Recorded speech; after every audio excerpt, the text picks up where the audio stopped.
The shuttle descended through the silver haze of Elian Prime, its atmosphere alive with light from 10,000 orbiting satellites. The planet below gleamed like a mirror, layers of crystal towers and spires fused into a lattice of authority. Every beam of refracted sunlight whispered one message: power belongs here. Commander Alara Voss watched in silence as the council hall came into view. From orbit, it resembled a crown of light. Up close, it was more a cathedral, colossal pillars of translucent alloy stretching into clouds that glowed faintly with the radiation of a blue dwarf star. Inside, her reflection followed her across the polished floor. She wore the dark silver uniform of the United Terran Assembly, every fold sharp, every emblem aligned. Her aide, Lieutenant Rian Holt, kept pace beside her, carrying the crystalline data capsule that contained Earth's petition. "First human delegation in 2 centuries," Rian murmured. "And they still treat us like curiosities."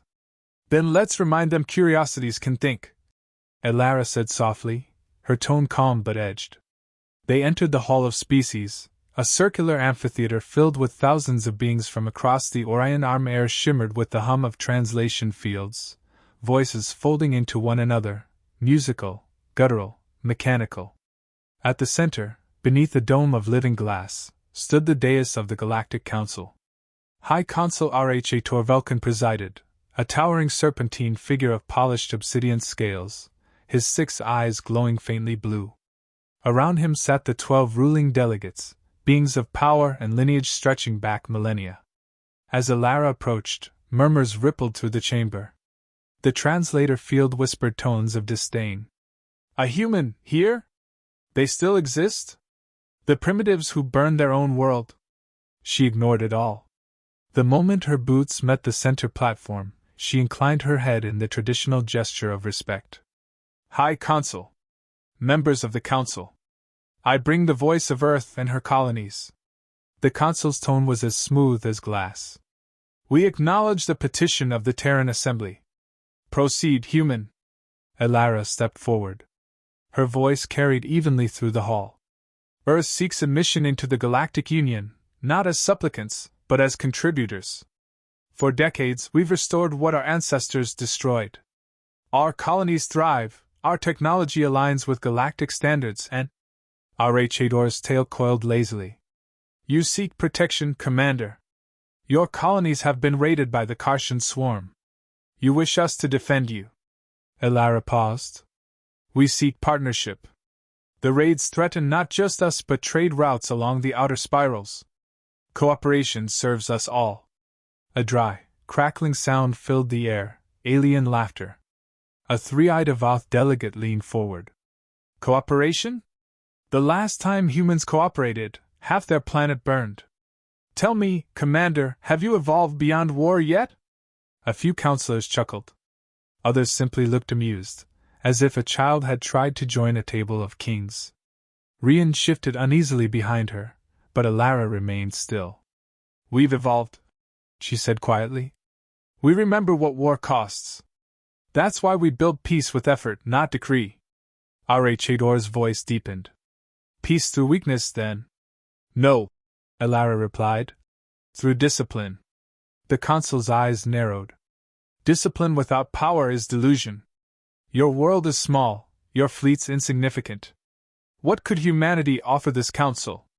Alara lifted the data capsule. "Technological cooperation. Medical exchange. A unified humanitarian initiative. And a reminder that the galaxy's strength lies not in dominance, but unity." That last word struck the air like static. For a moment, silence reigned. Then Rha gave a slow, sinuous smile. "Unity?" His laughter slithered through the chamber. "Your species shattered unity before you even reached the stars. We have watched your history, the famines, the wars, the arrogance. You burned your cradle, begged the void for mercy, and now you stand before us, pleading." The chamber echoed with cruel amusement. The translator field flickered with waves of derision. Rian clenched his fists. "Commander!" Alara's hand motioned him silent. Her eyes stayed on the Consul. "We came seeking respect, not ridicule. And yet ridicule is what you've earned." RH said smoothly. Your species crawled from extinction only to repeat its failures. The galaxy does not require another desperate child demanding guardianship. Something inside her went cold, not anger, but clarity. Tell me, Consul, she asked, how many of your fleets have fought extinction? The laughter faltered. The question hung in the air, unexpected, sharp. RH gaze hardened. What is your meaning? Elara took a measured step forward. You mock survival as weakness. But you've never faced collapse. You inherit strength. We built it, from rubble, from hunger, from silence. You call us desperate, we call it determination. The chamber quieted. Some delegates exchanged uncertain glances. Others watched, intrigued. But RH recovered swiftly, his tone turning cold again. Bold words from a species clinging to relevance. Elara inclined her head slightly. Perhaps. But relevance is earned by those who adapt, not those who mock. She turned, signaled to Rian. Together, they began walking toward the exit. Behind her, voices rose, laughter, whispers, the sound of ancient arrogance echoing through polished crystal. Just before the doors closed, RH voice slithered out. The galaxy has no use for scavengers crawling from ashes, Commander. Go tend your ruins. The doors sealed. For a moment, only silence. The corridor outside was dimmer, cooler, the soundproofing turning the grand chamber's noise into distant hum. Rian exhaled sharply. They humiliated us. No, Elara said quietly. They revealed themselves. He frowned. So that's it? We leave? She paused, staring through a window at the distant glow of Elian's artificial rings. No. We prepare. She reached into her coat and retrieved a small, matte black comm device. Its surface shimmered with encrypted light. Her reflection in the glass looked calm, too calm. Elara to Iron Accord Command, she said, voice steady. Authorization, Argent Protocol. Begin Phase 1. The device pulsed once, confirming transmission. Rian's eyes widened. You're serious? I was when they started laughing, she replied. The shuttle lifted from the platform minutes later, gliding into the upper atmosphere. The council hall receded into a glittering monument, magnificent and hollow. Elara sat in silence, the planet's light flickering over her face. She thought of the council's laughter, sharp, echoing, cruel. In that sound, she'd heard the same tone history once used against humanity itself. You are small, you will fail, you don't belong. But she also knew what came after those words. Humanity had always answered the same way, not with surrender, but with silence and steel. Set course for Sol Command, she ordered. Rian hesitated. Do you think they'll regret it? Elara's gaze turned toward the stars beyond the viewport. The blue dwarf's light reflected in her eyes like burning frost. They'll understand soon enough, she said. The last species you should mock is the one that learned to survive its own extinction. The engines flared, cutting through the crystalline night, leaving the council's laughter behind, a hollow sound soon to be drowned by the roar of rising humanity. The stars over Vanguard Station burned cold and distant, their light bending around the vast metallic sphere that hung beyond Jupiter's orbit. From a distance, the station resembled a black pearl wrapped in silver veins, conduits pulsing with the energy of a dozen fusion cores. Inside, it felt alive. Commander Elara Vaz stood before a wall of glass, watching her fleet assemble. One by one, sleek silver warships emerged from the dark, hulls etched with faint blue runes, engines whispering ion trails. The Terran Vanguard Fleet. Humanity's answer to mockery. Behind her, Admiral Kale Dre, commander of orbital operations, approached. His face was scarred, his voice rough from decades of vacuum command. You really did it. You called the Accord. Elara did in turn. They left us no choice. The Council's already calling it an act of rebellion. RH-Tor's got half the core worlds baying for sanctions. Let them talk, she said. The ones screaming loudest are the ones who depend on our trade routes. Dre gave a dry chuckle. So this is it then. Humanity's grand debut. She faced him finally. Not grand. Necessary. The wall display shifted, revealing the scattered fleets of smaller civilizations joining formation, the insectivorn, the crystalline Kalari, the methane-breathing Doros collective, all signing the same unspoken contract, survival through unity. No pomp, no anthem. Just quiet determination. Hours later, the command hall buzzed with controlled urgency. Holographic maps filled the air, trade lanes, pirate territories, distress beacons blinking red across the Orion fringe. Alara stood at the center. Phase 1, Stabilization. We secure 3 outer systems, end the raids, and re-establish neutral trade routes. No aggression. No casualties if avoidable. We show them who we are through action. A Kalari emissary, a shimmering being of living crystal, pulsed in agreement. The Council will see efficiency, not defiance. That's the idea, Alara replied. Dre pointed at a cluster of red lights near the edge of the map. The Kartian swarm controls this sector. They've hit 16 colonies in the last month. They think the Council's silence means they can do as they please. Then we'll educate them, Alara said. The orders spread like electricity through the fleet. Ships jumped in synchronized bursts of white light, humanity's new quantum cascade drive igniting with ghostly precision. For the first time, the galaxy witnessed human coordination that wasn't desperate or chaotic, it was surgical. On board the flagship TAS Resolute, Alara watched as the fleet transitioned from slip space. The void rippled, revealing a shattered colony world below, smoke trails, fractured domes, the ruins of what had once been the Leora settlement. Swarm vessels detected. An ensign reported. 12 light cruisers. Unregistered transponders. Dre's voice came through comms. Orders? Alara's eyes fixed on the tactical display. Non-lethal neutralization. Let's make a statement. A moment later the fleet moved. Human ships fanned out in perfect geometry, forming a ring around the enemy. Energy pulses spread from their hulls, invisible fields of quantum interference. The Kartian ships flickered, their systems freezing mid-flight.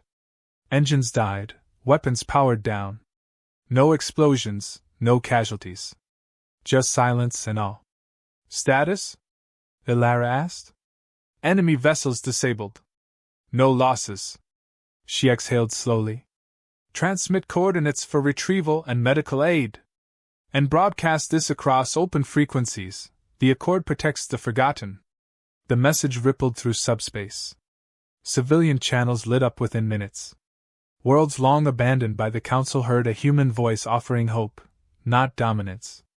By the time the fleet returned to Vanguard Station, the Accord had doubled. Outcast species flocked to humanity's banner. Trade networks reopened under Terran protection. The Council's authority, once absolute, began to crack. Alara walked the observation deck alone that night. Below her, the hangars glowed like fireflies. Above, the stars seemed closer than ever. Rian joined her, holding a data slate. Incoming transmission. Coded priority, Alpha. From Elian Prime. She took it, expecting threats. Instead, the hologram that appeared was Admiral Colin, the same alien who had watched her humiliation in the Council Hall. His tall, avian form shimmered in blue light. Commander Voss, Colin said, his voice filtered through the translator.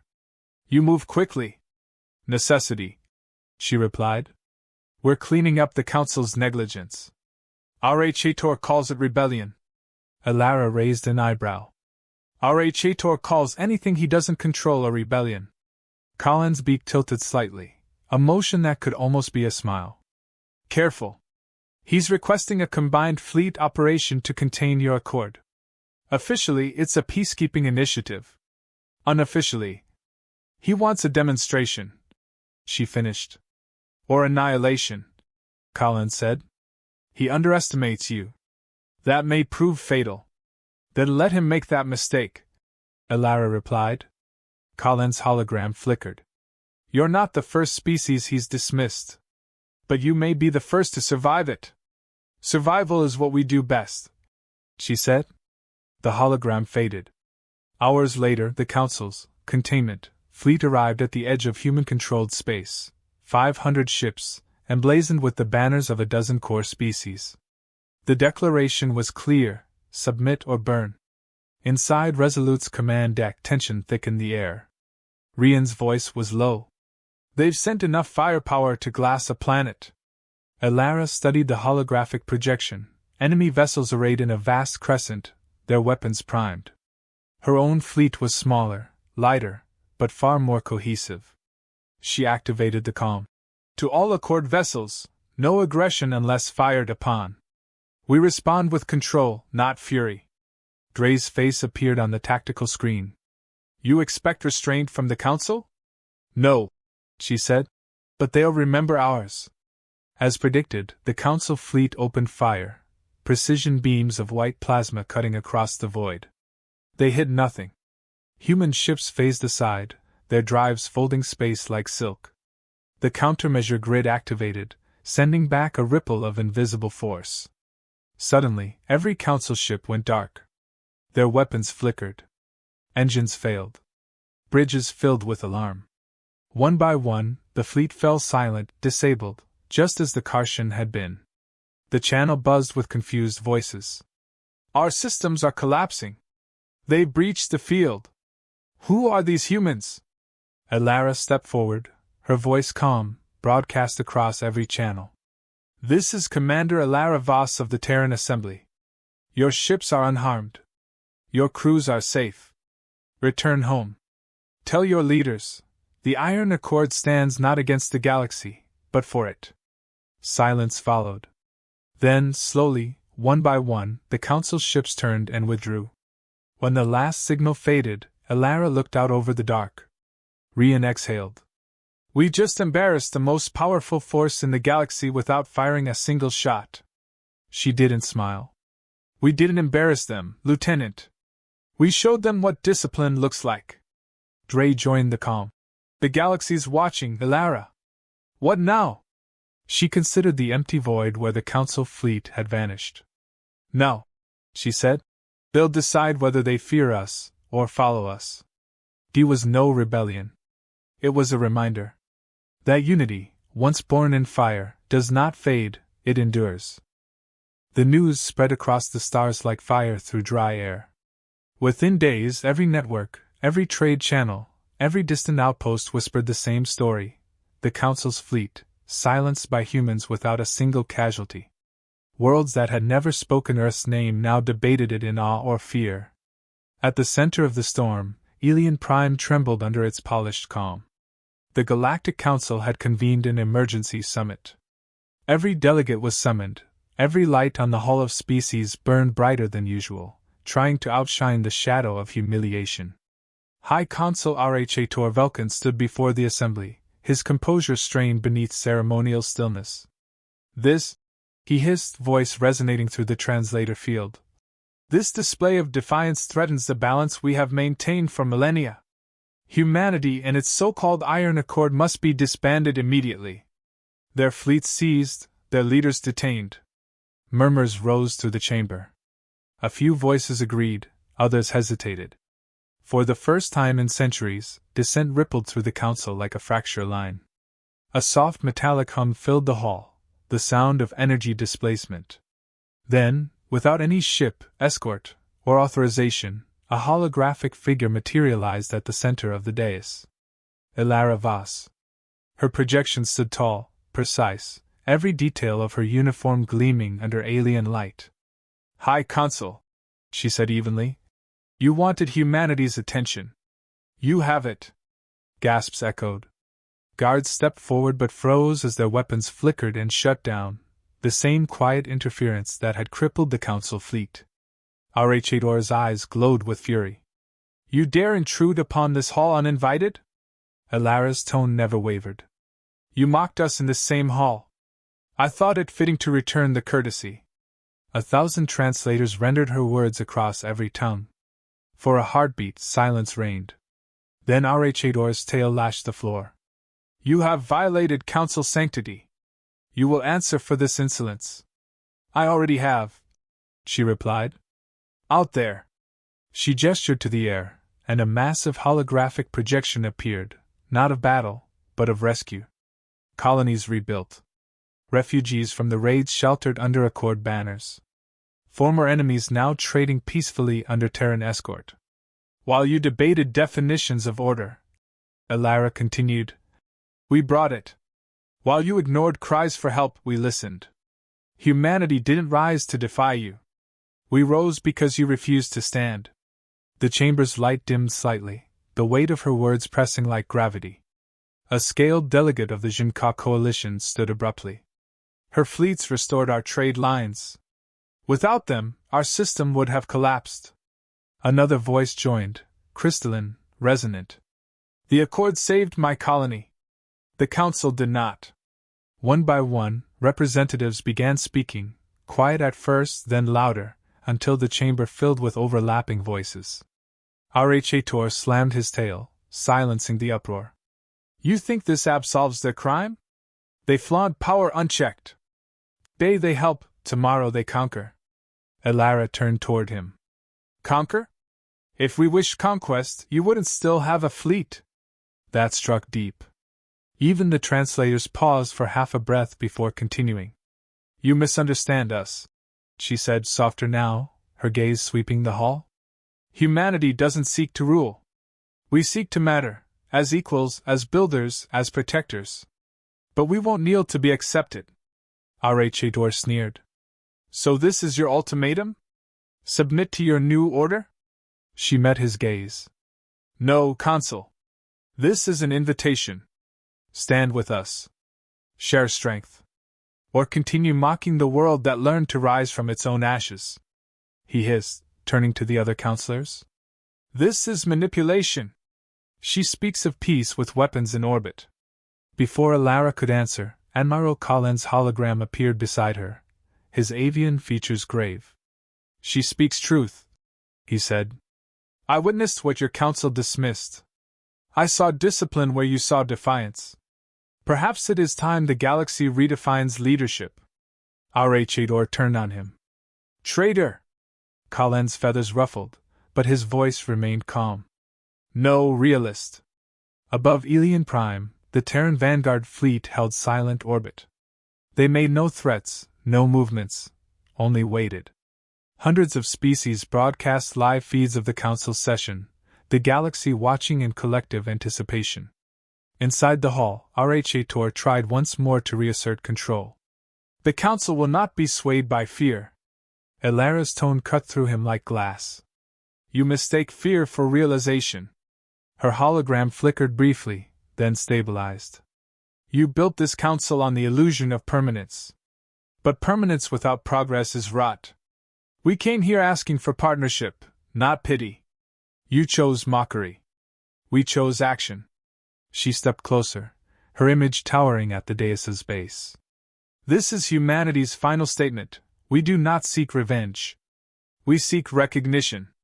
If unity requires obedience, we decline. But if unity means standing together in strength and purpose, then humanity stands ready.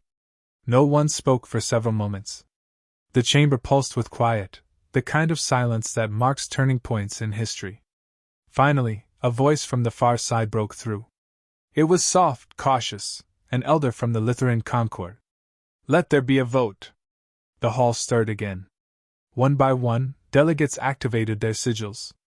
The result unfolded in lines of light across the ceiling, blue for acceptance, red for denial. The count wavered. Blue and red flickered almost evenly. Then, slowly, blue gained ground. When the final light pulsed, the chamber fell still. Vote passed. Humanity and the Iron Accord granted full council membership, autonomous, equal status.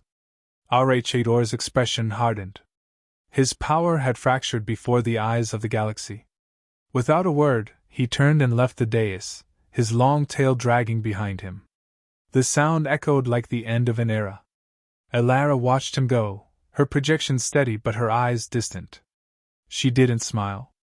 Victory wasn't joy, it was burden. Colin inclined his head toward her hologram. You've changed the course of the galaxy. She shook her head. We just reminded it to move again. Hours later, The chamber emptied, leaving only light and silence. Elara's projection lingered a moment longer before she deactivated the link. Aboard Resolute, she opened her eyes as the connection faded.